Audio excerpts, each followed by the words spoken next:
At our engagement party, she joked, "I'm marrying him for the money, obviously." Everyone laughed. I laughed too and replied, "Good thing we signed a prenup this morning, right?" The color drained from her face as her parents looked at her, stunned. "I'm 31. Own a software development company that brings in about $400,000 a year after taxes. Cassidy, 28, works as an influencer and part-time yoga instructor, making maybe $30,000 on a good year. We'd been together 2 years, engaged for 3 months. The engagement party was at her parents' country club. Fancy everything. Her dad, Reggie, is old money. Her mom, Diane, acts like royalty. They'd always been weird about my poor background, but they loved that their daughter had landed someone successful. During the speeches, Cassidy had more than a few champagnes. Her cousin asked how she knew I was the one. Cassidy laughed and said, "Well, I looked at my bank account, then looked at his and thought, I could get used to this." People chuckled uncomfortably. Her cousin pressed on, "But seriously, you love him, right?" "Of course. I love everything about him. His house, his Tesla, his investment portfolio." More nervous laughter. "I'm kidding, but seriously, after dating all those broke artists and musicians, finding someone with actual money was like, finally, I'm marrying him for the money, obviously." Everyone laughed because what else do you do when someone drops that bomb? I laughed too, raised my glass, and said the words that changed everything. "Good thing we signed that prenup this morning, right, babe?" Record scratch moment. Cassidy's face went from flushed pink to sheet white in seconds. "What, the prenup? The one your dad's lawyer recommended?" I looked at Reggie innocently. "You did recommend we get a prenup, right?" Reggie looked confused. "I never— Oh, the one I had drawn up. Cassidy signed it this morning. Standard stuff. What's mine before marriage stays mine. What's hers stays hers." Cassidy stood up so fast she knocked over her champagne. "We need to talk. Now. After the party, sweetheart. Now." She stormed off. In the hallway, she lost it completely. "What prenup? I didn't sign anything." "Really? This morning? The papers you signed at breakfast? Those were wedding venue contracts." "No, those were definitely prenup documents. You signed 3 copies, even had them notarized." She started ugly crying, mascara everywhere. "You tricked me. You just announced to everyone you're marrying me for money. It was a joke." "Was it though?" She slapped me hard. "We're done. The wedding's off." "Okay." She blinked. "Okay?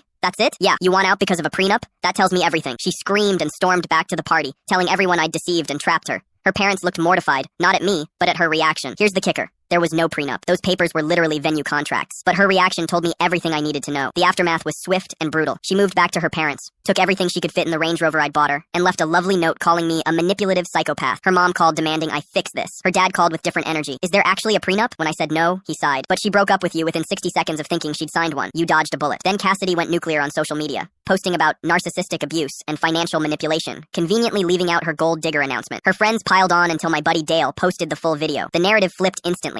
Comments went from attacking me to, did she really admit to being a gold digger? But the real revelation came when her friend Piper reached out. "You should know Cassidy's been bragging for months about securing the bag with you. She had a whole plan. Marry you, quit working, have kids quickly to lock it down. She literally has a Pinterest board called Trophy Wife Life." The screenshots were devastating. Her Pinterest board had pictures of my house captioned Future Home Base, articles about getting pregnant fast after marriage. But worst was a group chat detailing her 5-year plan. Year 1, marriage and pregnancy. Year 2, quit working. Year 3, second baby for security. Year 4, normalize high expenses. Year 5, maximize divorce settlement. One message stood out: "The prenup thing is my only worry. Have to make sure we don't sign anything. We'll pretend I'm too emotional to deal with legal stuff."